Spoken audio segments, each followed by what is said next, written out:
우리가 간단히 카톡을 보낼 때도 누구에게나 다 카톡을 보내는 이유와 목적이 있죠. 시간이 급해서 이모티콘 하나를 보내도 그 속에는 메시지가 담겨 있죠. 이 바쁜 세상에 그런데 누군가가 여러분에게 손으로 편지를 써준다면 그것은 의미가 좀 더 남다를 것 같습니다. 미국에서 목회하다가 한국으로 가신 어느 친구 목사님께서 크리스마스 시즌에 우표를 붙여서 편지를 보내주셨더라고요. 얼마나 많이 읽었는지 모릅니다. 그리고 그것을 사진을 찍어서 웹에다가 잊지 않도록 보관을 해두었습니다. 그래요. 오늘 이 편지를 쓴 유다는 어떤 심정으로 이 편지 썼을까요? 그 심정을 알아야 이 유다서를 제대로 읽을 수 있겠죠. 유다는 지금 자기 편지 꼭두초두에 내가 왜 이 편지를 썼는지를 분명하게 밝히고 있으니, 분명하게 밝힌 그 이유는 내가 내 성도들을 걸려 자빠지게 하는 것들로부터 지켜내야 되겠다. 성도를 지키겠다. 내 성도를 넘어지게 하는 것들로부터 지키겠다. 가슴이 뜨거워졌는데 편지 내용은 얼음처럼 차갑고 양날선 칼날로 다가오고 있습니다.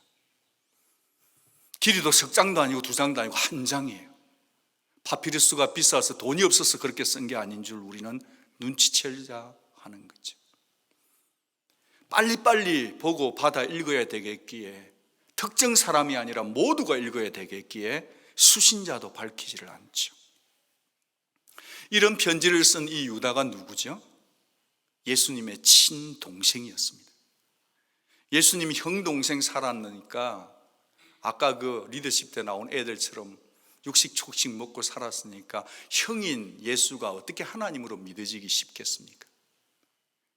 그 증거가 어디냐면 예수님을 반대하는 자들이 예수 미쳤다, 예수 미쳤다고 그러니까 그게 가문의 창피였는지 그 형을 붙들어 잡아매려고 제일 먼저 달려온 사람이 이 편지의 저자 유다 동생이었습니다. 그러던 그가 사도행전 1장 14절을 보면 마가야 다락방에 기도하는 자리에 앉아있는 거예요.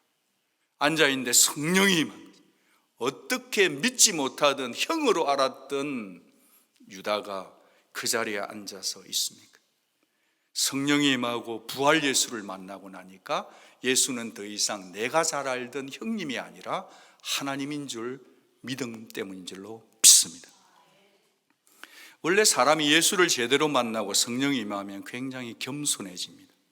그래서 유다의 편지 속에는 내가 지켜본 나의 형님 예수 그리스도란 말이 전혀 없어요. 사람이란 게요, 얼마나 자기를 드러내기를 좋아하는 존재인지를 몰라요. 그는 자기의 호기심, 자기의 자존심을 높이지를 않고 그는 자기를 딱 한 단어로 소개하니 그는 그리스도의 종이라고 점 찍었습니다. 그의 관심은 온통 예수 그리스도밖에 없습니다. 예수 그리스도가 하나님의 아들이시고 자기의 구세주라는 그 순전한 믿음을 지켜내야 되겠다. 그래서 유다는 뭐라 그러냐? 싸우라고 도전하는 거예요. 유다가 뭐라 그런다고요? 싸우라고 얘기한다는 거예요. 너희를 걸려 넘어지게 하는 이단과 싸우라는 편지를 쓴 것입니다. 여러분, 그 당시에 이 유다의 공동체에 들어가 있던 이 이단이 누구냐면 그노시스, 영지주의예요. 영으로 하는 지식자들이었습니다. 말씀에 근거한 신앙 플러스 그들은 천사 숭배와 신비한 것을 해서 더 깊게, 더 신령해 보이는 것들을 추구하는 존재들이었습니다. 성경이 무엇을 말하느냐 보다 내가 성경을 어떻게 읽느냐의 느낌에 의존하고 있었습니다. 그러다 보니까 말씀이 주는 정확한 의미의 말씀보다는 직관에 의존하고 있었습니다. 이 사람들의 단골 메뉴는 무엇이냐 하면 영적인 교리에 치우쳐 있다 보니까 영만 구원받는다, 육체는 마음대로 살아도 괜찮다. 그러다 보니 그들이 방탕에 빠지기 쉬운 출구를 활짝 열어놓았던 믿음을 가졌던 것입니다. 18절 19절은 그들의 삶에 믿는 삶의 열매를 보여주는데 그들은 경건하지 않아서 정욕대로 살고 조롱한다. 여러분, 사람이 원래 하나님을 경외하지 않으면 정욕대로 삽니다. 아무리 자기가 결심이 강해도 하나님 경외하지 않으면 정욕대로 살고요, 하나님 경외하지 않으면 재림, 예수 십자가 이런 것을 조롱하고 비웃죠. 그러면 그들이 어떻게 되냐면 세 가지가 나타나는데 분열 일으켜요, 육에 속해요, 성령 없는 겁니다. 19절 끝에 보면 그 결국이 뭐냐? 주 예수를 부인하더라. 믿음으로 시작 안 해서 그런 게 아니라 믿는다고 했는데 그들이 주 예수를 부인하는 그노시스 이단들이 교회에 가득 있었습니다. 이들이 교회 안에 들어와서 설거머니 들어왔다가 버젓이 대놓고 지금 자신의 교리를 가르치고 있었습니다. 마치 신천지들이 처음에는 들어올 때 아주 조용히 들어왔다가 믿음 좋은 척 하다가 나중에는 교회를 싹 인수하는 것처럼 말입니다. 이런 혼란과 혼돈 속에 있을 때 유다가 이 사실을 해결하는 잣대가 뭐냐? 17절에 보니까 예수 그리스도와 사도들의 미리 한 말을 기억하라는 거예요. 그래요, 교회 역사 가운데서 수많은 이단들이 나타났는데 이 이단을 바르게 규정하는 것은 뭐냐면 주 예수 그리스도와 사도들의 하신 말씀이 잣대인 줄로 믿습니다. 유다는 지금 새로운 것을 가르치는 것이 아니라 오래된 옛적 것, 예수가 가르친 것에 그것을 잣대로 교회를 바로잡았더라 그러는 것입니다. 여러분, 유다의 시대에 이렇게 이단들이 많았다고 한다면 오늘 우리가 살고 있는 이 시대는 어떤지요? 교단적으로, 다양한 신학적으로, 문화적으로, 윤리적으로 더 다양하고 더 복잡한 것들이 뒤엉켜 있는 혼합 세계를 저희들은 살고 있습니다.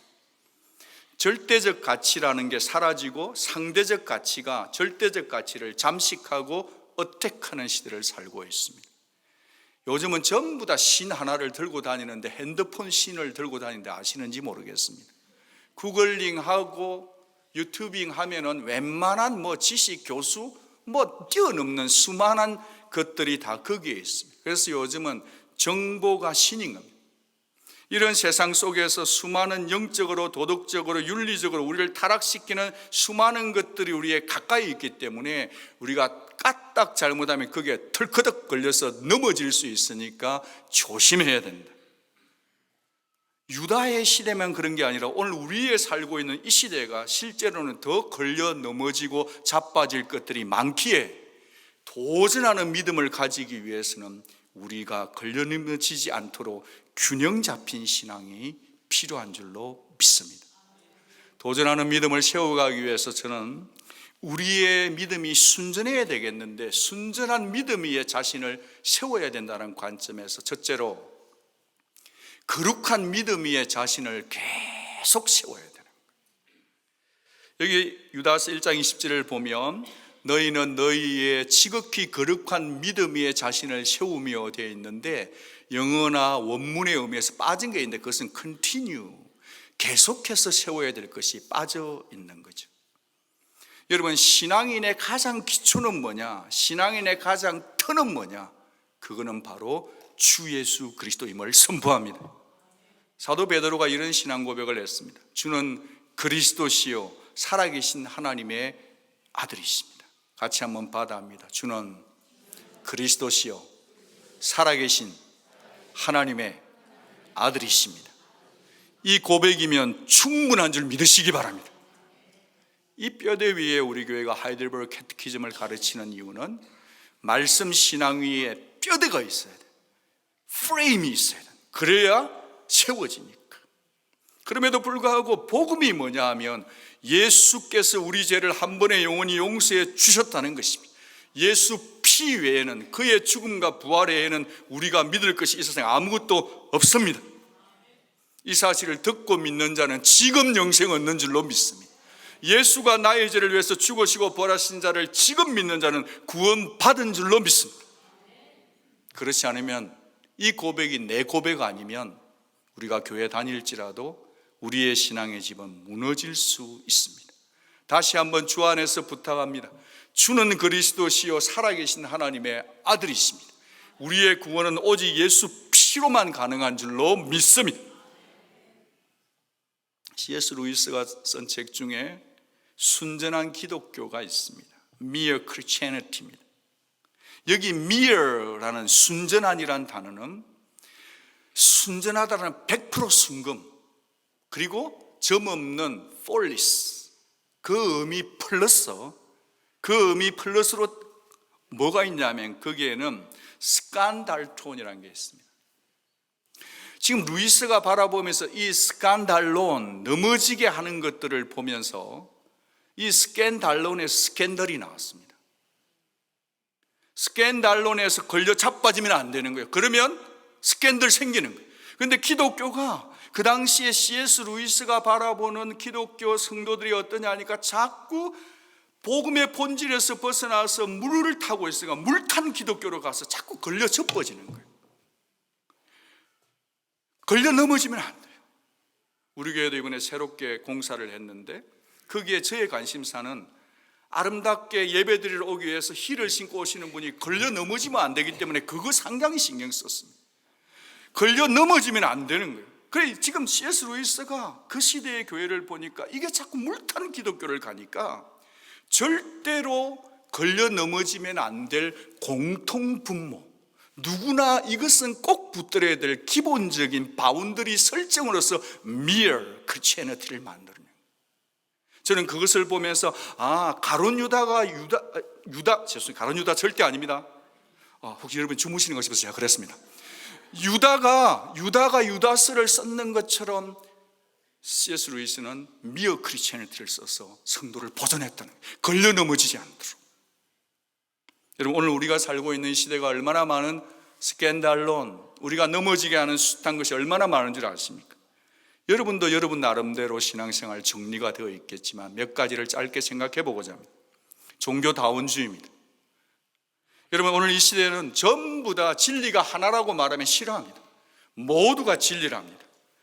마치 산을 올라갈 때 트레일이 A, B, C, D 있으면 아무거나 올라가도 된다고 합니다.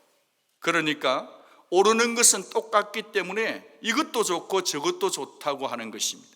기독교도 좋고 불교도 좋고 힌두교도 좋고 도교도 좋고 무교도 좋고, 그래서 하나님들이 많습니다. 부처 하나님, 예수 하나님, 몰몬 하나님, 알라 하나님, 혼합 하나님, 마리아 하나님 다 믿는 거죠. 겉으로 보면 되게 수용성이 있어 보이고 이해심이 깊어 보이고 하버드 쪽이나 예일 쪽에서 이렇게 요즘 가르치고 있습니다. 그런 학과들이 있습니다. 거기에서 배운 목사님들이 그런 얘기 하십니다. 그런 신학자들이 얘기하고 있습니다. 성도님들 중에서도 여기에 모르긴 해도 상당한 영향력을 전념되어 있는 것입니다. 그러나 우리가, 저와 여러분이 주 예수를 따라갈 때 진리는 하나인 것입니다. 하나님께 나아갈 수 있는 길은 여러 길이 아니고 오직 주 예수님만 통해서만 갈 수 있음을 선포합니다. 여러분, 도전하는 믿음을 간다는 것은 다 모두에게 마음 들고 좋은 사람 되기를 선택하면 안 되는 것입니다. 왜냐하면 요한복음 14장 6절에 예수께서 친히 가르치되 내가 온 뭐라? 길, 진리, 생명이니 나로 말미암지 않고는 아버지께로 올 자가 있어요, 없어요? 없는 것입니다. 믿으시기를 바랍니다. 세상에 아무리 모든 것이 다 상대적으로 옳다 할지라도 예수를 믿어 하나님을 믿는 사람은 절대로 여기서는 타협해서는 안 되는 줄로 믿습니다. 종교 소비주의자도 있습니다. 요즘 시대는 전부 다 커스텀 중심적입니다. 커스터머가 값이에요. 종교는 을이에요. 쇼핑 문화 속에 신앙생활 속에 돈 있는 사람이, 사는 사람이 값입니다. 인터넷이 그것을 조장하고 있습니다. 여러분, 우리가 신앙생활을 할 때 우리도 모르게 이렇게 쇼핑하는 신앙생활을 할 수가 있어요. 설교도 쇼핑해요. 예배도 쇼핑해요. 하나님의 은혜마저도 심지어 요즘은 쇼핑하는 시대입니다. 내 입에 맞고 내 자존심을 살려주는 곳에 가서 신앙생활을 하는 거예요. 그러다가 진리의 쓴소리가 나오면 이곳 아니면은 진리가 없냐 하고 다른 곳으로 옮겨가 버리는데, 그러면 그분의 신앙은 절대로 튼튼해지는 신앙은 될 수가 없는 것입니다. 여러분, 저와 여러분들이 신앙생활을 할 때 샤핑하는 성도가 되지 않고, 한번 주님을 사랑하면 끝까지 사랑하고 쓴소리 단소리 다 받아들일 수 있는 도전하는 믿음자가 되기를 바라는 겁니다. 여러분, 우리의 신앙을 흔들고 걸려 자빠지게 하는 게 엄청 많습니다. 쾌락주의, 성적인 윤리적 향락주의, 엔터테인먼트이 엔터 들어가서 테인트, 그 트랩에 걸리는 겁니다. 황금 만능주의 하며 이 세상에 얼마나 많은 것들이 우리의 신앙을 걸려 넘어지게 하고 있는지 모릅니다. 이런 시대를 보면서 요한 1세는 이렇게 말합니다. 이 세상이나 세상에 있는 것들 사랑하지 말아라. 누구든지 세상 사랑하면 아버지 사랑이 그 속에 있을 곳이 없다. 그 다음에요, 이는 이 세상에 있는 모든 것이 육신의 정욕과 안목의 정욕과 이생의 자랑이니 이 모든 것이 다 아버지께로부터 온 것이 아니라 어디서부터 왔다고요? 세상으로부터 왔다고요. 여러분, 우리가 하나님만 사랑하는 복을 받으시기를 바랍니다. 하나님 사랑에다가 약간만 내가 세상에 관심을 두기 시작하면요, 우리는 금방 하나님 사랑하는 우리의 사랑이 그 달콤한 유혹 때문에 퇴색되는 거예요. 제가 요즘 가만히 목회를 하면서 이렇게 어린 목회자지만 살펴보니까 요즘에 이렇게 붙들고 있는 가장 성도를 걸려 넘어지게 하는 게 뭐냐 물으신다면 저는 허무주의인 것 같아요. 뭘 해도 허무해요. 이상하게 공허해. 이상하게 감정이 눅눅해. 나를 바라보고 있으면 소망이 없는 것. 나 지금 뭐하지? 각 세대마다 에이지 그룹마다에 찾아온 이 허무라고 하는 우리의 감정으로 찾아와서 우리를 끌고 가는 것에 동의되기 시작하고, 그래 맞아, 내가 그렇지, 난 뭐야? 내 인생은 이렇게 가기 시작해서 추락하기 시작하면요, 거기에 빠져나올 수가 없어요. 여러분, 절대로 그 허무주의에 쏙지 마시기를 바랍니다. 예수 믿는 속에는 소망이 가득 찬 줄로 믿습니다. 여러분, 예수를 바라봐야 돼요. 여러분의 컨디션을 보지 마십시오. 허무함을 바라보지 마십시오. 산 소망을 바라보시기를 바라요. 그런 거로 거룩한 믿음의 자신을 세우는 사람 중에 중요한 게 계속 세워야 해요. 계속. 복음은 뭐냐? 죄 용서 받을 때 예수를 영접하는 것이 끝이 아니고, 우리가 주님을 만나는 그날까지 계속해서 우리 자신을 그 순전한 믿음 위에 세우는 과정까지 다 합쳐진 전체가 복음인 줄로 믿습니다. 둘째로, 순전한 믿음 위에 자신을 세우려고 하면 성령으로 계속 기도해야 돼요. 하나님의 긍휼을 계속 기다려야 돼요. 여러분, 성령으로 기도하며 하나님 사랑 안에 자신을 지켜야 합니다. 영생에 이르러 우리 주 예수의 긍휼을 기다려야 합니다. 여러분, 이 세상에 있는 모든 사람들은 다 기도자입니다. 하나님만 믿는 사람만 기도하지 않는 게 아니고, 어디를 가든 불교를 믿든 유교를 모두가 다 기도자예요. 그분들은 그분들에게 찾아가는 기도의 대상자가 다른 거죠. 우리는 지금 하나님을 믿는 자들이니까 우리의 기도를 한번 돌아보고 싶네요. 우리의 기도 속에 혹시 마음에도 없는 기도, 형식적인 기도, 죄를 짓고 있으면서도 기도를 너무 잘하는 청산유수의 기도 속에는 정과 욕심이 가득 차 있지만 기도하고 있다면 우리는 지금 우리의 기도의 클리닉을 해봐야 되는 거예요. 어디를 가면 기도가 클리닉이 되냐면 하나님 앞에 혼자 기도하는 시간을 만들어야 돼요. 하나님 앞에 혼자 기도하는 시간, 그 길이가 여러분의 현재의 수준인 거예요. 골방 타메이온 안으로 들어가야 되는 거예요. 거기에 들어가서 하나님 앞에 앉으면 성령께서 여러분을 위해서 이렇게 기도해 주는 거예요. 이와 같이 성령도 우리 연약함을 도우시나니, 성령이 우리 연약함을 도우십니다. 우리가 마땅히 빌 바를 알지 못해, 우리는 절대 기도를 잘하는 자들이 아니에요. 우리는 기도를 무엇을 해야 될지를 몰라요. 그런데 성령께서 말할 수 없는 탄식으로 우리를 위하여, 여러분을 위하여 간구하십니다.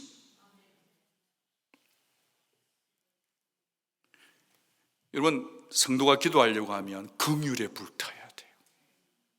우리 교회 사모님 중에서 이 블로그 웹을 하는데 상당히 많은 팔로워들을 가진 분이 계세요. 거기서 급하게 중보기도가 들어왔어요. 부탁이. 한국에 있는 어느 애기 엄마가 기도를 부탁했는데 이름이 이하송입니다. 여러분도 지금 기도하면서 들어주시기를 바라요. 이 아이가 엄마 끼아빠 그랬는데 엄마가 괜찮아 다 어릴 때 그래, 물 들어가서 그런가 봐요. 넘겼어요. 근데 하루는 이 아이가 막 괴성을 지르면서 비명을 지르면서 귀가 아프다는 거예요. 병원에 데려갔어요. 가보니까 놀랍게도 귀 이지 하나 그게 들어간 게 잘못되어서 전염 감염이 돼가지고 이 속에 있는 뼈가 전이가 된 거예요. 그 뼈를 수술하는 날짜를 잡아놓고 이 엄마가 가슴이 찢어져서 중보기도를 부탁한 겁니다. 원래 긍휼에 불타는 엄마, 긍휼은 엄마의 단어예요. 긍휼은 애기 집 자궁을 얘기하는 거예요. 그래서 이 엄마가 자기의 그 딸이 얘기할 때 빨리 해줬어야 했는데 하지 못한 것 때문에 마음이 찢어져서 기도를 부탁하셨습니다. 여러분도 그 아이를 본 적은 없지만 우리 모두가 그 이하송이 수술이 잘 되도록 기도하고 청력을 잃지 않도록 기도해 주시기를 부탁합니다. 하나님의 긍휼이에요. 여러분, 인생을 마지막 결산하는 순간에도 성도에게 필요한 것은 하나님의 긍휼인 줄 믿습니다. 천국에 들어갈 수 있는 그 문 앞에서도 성도가 의지할 수 있는 것은 하나님의 긍휼밖에 없는 거예요. 여러분, 눈을 뜨실 때 하나님의 긍휼을 의존하십시오. 여러분이 하루를 마감하고 잠을 주무실 때 하나님 오늘 긍휼 베풀어 주신 거 감사합니다 기도하고 주무시기를 바랍니다. 저와 여러분이 오늘 아직도 살아있고 진멸되지 않고 있는 것은 하나님의 긍휼과 사랑이 무궁함 때문인 줄로 믿습니다. 세 번째로, 성도가 순전하는 믿음, 그 위에 자신을 세우기 위해서는 지옥불을 향해 계속 달리고 있는, 다시 한번 말씀드려요, 지옥불을 향해 계속 달리고 있는, 모르면서 달리고 있는 그 사람들을 계속 돌아서게 해야 돼요. 저는 앞에 이미 두 가지를 말씀을 드렸습니다. 거룩한 믿음 위에 자신을 계속 세우고 성령으로 계속 기도하고 하나님의 긍휼을 계속 기다리는 자가 해야 될 삶의 양식이 뭐냐? 그것은 영혼 사랑이어야 하는 겁니다. 유다가 그렇게 지금 말씀 속에서 건면하고 있는 거죠. 어떤 의심하는 자들을 긍휼히 여기라, 또 어떤 자를 불에서 끌어내어 구원해라, 또 어떤 자를 그 육체로 더럽힌 옷까지도 미워하되 두려움으로 긍휼히 여기라는 거예요. 저기에 긍휼이 꽃꽂이 되어 있습니다. 의심하는 자들을 긍휼히 여겨야 합니다. 또한 육체가 더럽힐 윤리적으로 도덕적으로 성적으로 타락된 자들까지도 그들을 미워하지만 두려움으로 긍휼히 여기라고 초대하고 있는 것입니다. 여러분, 이 시대는 개성시대입니다. 사실은 제가 마이크 잡고 있으니까 이렇게 지금 있지만 오히려 여러분의 목소리가 더 세상에 영향력이 있고 각자 다 한 소리씩 있다는 거 저도 압니다. 모두가 다 자기 소리를 내는 시대입니다. 소리를 낼 때 요즘은 굉장히 컬러풀하게 냅니다. 자신의 온몸을 사용해서 다 드러냅니다. 굉장히 강해요. 그런데 강한 것처럼 보일 때 성도는 정신을 차리고 아무리 강해 보이게 표현하는 사람이라 할지라도 강해 보이는 사람일수록 내면은 더 공고하다는 그 관점을 놓치지 말아야 돼요. 다 강한 개성시대를 살고 있는데 겉은 한 목소리 쓱 내고 있지만 실제로 내면은 우울하고 허탈하고 의미 없고 의심하고 dwindling. Reverend Tom, would you pronounce yesterday the word dwindling? dwindling. 우리 확대 사역자 할 때 has been dwindling 뭐 그런 얘기가 있었습니다. 뭔가 희석되어 가고 비틀거리고 흔들거리고 있다는 거죠. 여러분, 이 시대는 흔들리는 시대예요. 걸려 넘어지는 시대. 믿음 안에 있는 자도 흔들리고 있어요. 여러분, 우리가 신앙생활 할 때 올 한 해 꼭 도전 한번 해보겠습니다. 도전할 때는 오른손을 드는 게 좋습니다. 손 한번 들어보시죠. 남을 너무 빨리 판단하지 않기를 도전하시기를 바라요. 네, 여러분은 도전하겠습니다만 해주시면 좋겠네요. 부부 사이도 마찬가지. 너무 빨리 판단해 버리면 안 돼요. 그러니까 도전을 하는데 내가 남을 막 도전하고 들이받으려고 하는 게 아니라 내가 남을 저칭하는 것을 빨리 하지 않기를 내가 도전해 보는 거예요. 왜냐하면 하나님은 우리에게 구원을 시키는 것이 목적이기 때문에 여러분의 말과 삶과 태도를 통해 정말 저 영혼이 지금 어렵고 약하고 힘든데 그냥 한마디 해주고 싶고 그냥 종아리 치고 싶지만은 치는 데 목적이 있는 게 아니라 그 영혼을 어루만져서 살려내는 거. 그러려면 내가 무슨 하는 믿음이 필요하다. 도전하는 믿음인데 남을 판단하지 않는 믿음, 남을 절징하지 않는 믿음, 그것을 내가 도전할 때 우리가 하나님 마음을 따라갈 수 있는 줄로 믿습니다. 야고보 사도가 지혜로 이렇게 가르치네요. 같이 읽어요. 내 형제들아, 너희 중에 미혹되어 진리를 떠난 자를 누가 돌아서게 한다면 너희가 알 것은 죄인을 미혹된 길에서 돌아서게 하는 그 자가 그의 영혼을 사망에서 구원할 것이다. 허다한 죄를 덮어주는 자다. 저와 여러분은 남을 돌아서게 하는 자가 되기를 축복합니다. 그 자가 도전하는 믿음을 가진 자. 믿음으로부터 탈선되잖아요. 믿음이 딱 탈선되면 그 다음에 따라오는 겁니다. 삶의 윤리, 도덕이 타락돼요. 믿음이 딱 벗어나면 삶이 무너져요. 가정이 무너져요. 도덕이 무너져요. 믿음을 지키는 것이 가정을 지키는 원리예요. 이번 주에 LA에 계신 어느 분이 부탁을 하셨어요. 자기 친지 되시는 분이 텍사스에 살고 계신데 여기서 2시간 반 떨어진 곳에 있는데 후두암으로 지금 계시는데 예수님을 믿지 않으니까 복음 좀 전해달라고. 찾아가서 뵈려는데 오지 말래요. 그 전화를 가지고 어포인트를 잡아 3시에 기도를 드리는데 이분이 말을 못하세요. 교회에 온 중보기도 팀이 중보기도 하고 그분을 위해서 기도하는 거예요. 복음을 전하고 기도하고. 여러분, 이 한 해를 살아가는 동안 여러분의 아이베스트 속에 있는 영혼들이 여러분이 붙드는 기도 때문에 그분들이 예수를 믿고 천국에 갈 것을 사모하며 살아가는 긴장감 있는 인생들이 되기를 축복합니다. 여러분, 2020년 도전하는 믿음으로 살려고 하면 끝까지 대항할 것은 대항하고 지킬 것은 지켜내야 되는 거예요.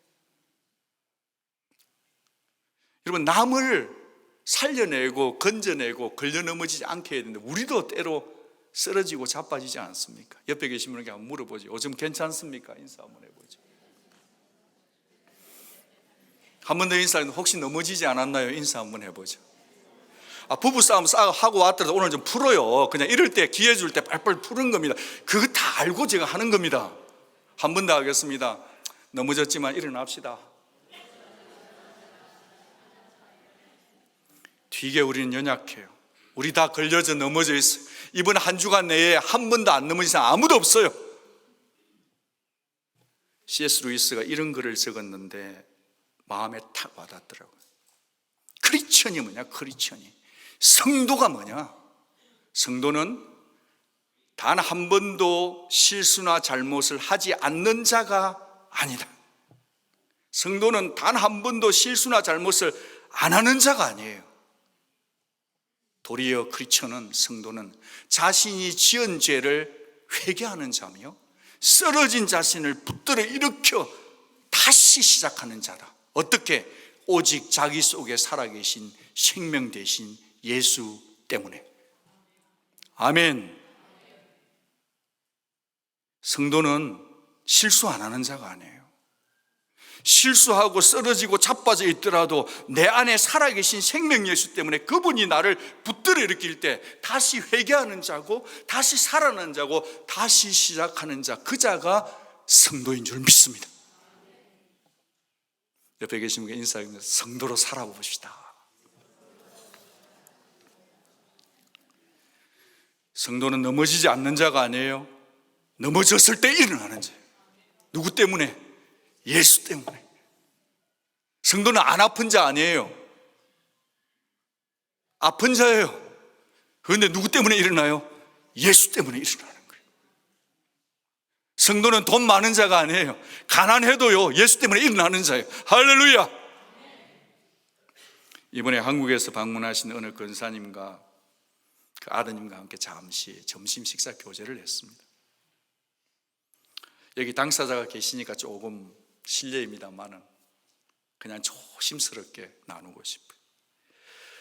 이 권사님이 세 아들을 키우셨는데 남편 되신 분이 비즈니스를 잘 하시고 참 좋으셨는데 갑자기 턱 쓰러지셨어요. 여러분, 남편분이 믿었는데 턱 쓰러져 계시면 얼마나 그게 힘들겠어요.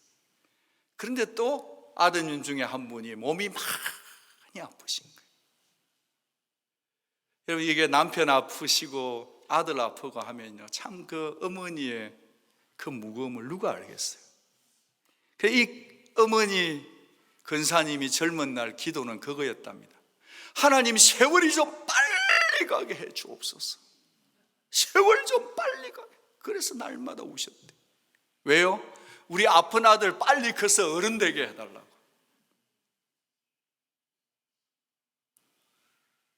인생이 그리 만만하지 않은 거잖아요. 우리도 사실은 말을 다 안 해서 그렇지 무거운 게 있잖아요. 지금 인생이 무겁고 걸려 넘어지는 거 아니에요, 솔직히. 근데 요즘은 세월 지나고 살아가는데 교회에서 전부 다 그 권사님을 부러워하면서, 아, 권사님 복도 많아, 예수 잘 믿더만, 예수 잘 믿더만 다 잘 되고, 예수 잘 믿더만은 좋은 며느리였고, 예수 잘 믿더만, 예수 잘 믿더만 다 부러워한대요. 할렐루야. 아무리 나머지 간증이지만 어느 권사님이 모르지만 부럽습니다. 인사 한번 하겠습니다. 부럽습니다. 박수 한번 하겠습니다.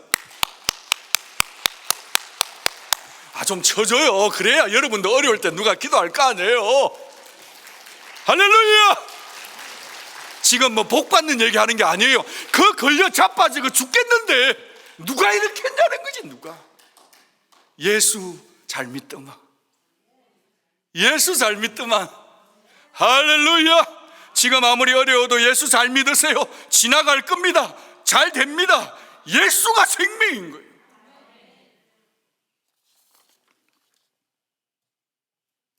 요즘 우리 걸려 넘어지는 게 너무너무 많습니다. 교회 인사이드, 아웃사이드, 요즘은 웹사이트, 핸드폰. 아이고야, 여기저기 걸려 넘어져 있는데요, 다리 골절되고 믿음이 골절된 사람이면, 다리가 퉁퉁 뭐 일어나지 못한 사람이 상해 형제가 5만 가지가 다 부서져 있어요. 지금 유다가 지금 오면 목회를 뭘 가지고 할까 저는 상상을 해볼 때, 넘어져 있는 분에게 아이스팩을 딱 붙이는데 유다서 1장 24절 25절 가지고 그냥 부사진데 계속 막 아이스팩 갖다 붙인다고 정신이 없을 것 같은데, 같이 한번 읽어보겠습니다. 능히 너희를 보호하사 그침없게 하시고 너희로 그 영광 앞에 흠이 없게 기쁨으로 서게 하시리, 곧 우리 구주 홀로 하나이신 하나님께 우리 주 예수 그리스도로 말미암아 영광과 위엄과 권력과 권세가 영원부터 이제와 영원토록 있을지어다.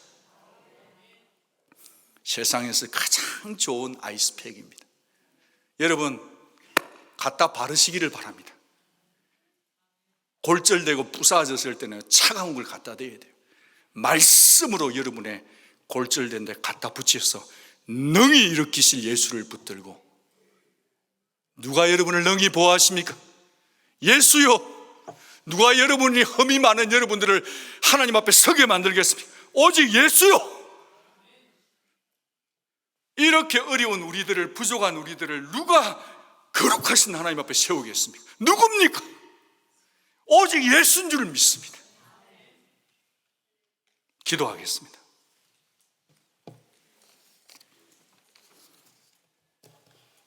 사랑하는 여러분, 지금은 하나님 앞에 반응하는 시간입니다. 예수 계시면 다 된 겁니다. 예수 피 있습니까? 여러분 가슴 속에. 너무 신비한 것, 너무 어떤 것들을 추구하지 말고, 유튜브 속에 이것저것 테이스팅하러 다니지 말고 믿음을 지키세요. 순전한 믿음이었어요. 기도해야 합니다.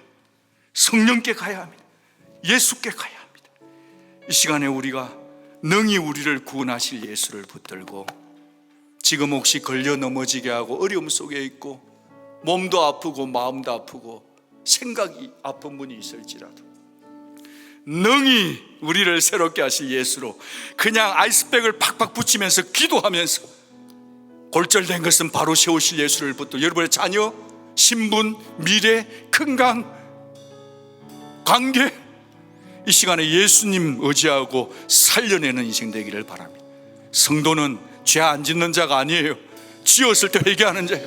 성도는 넘어지지 않는 자가 아니라 넘어져요. 그런데 예수 붙들고 일어나는 것입니다. 이 시간에 같이 소리 내어서 힘차게 기도하겠습니다. 하나님 아버지, 성령으로 역사하시옵소서.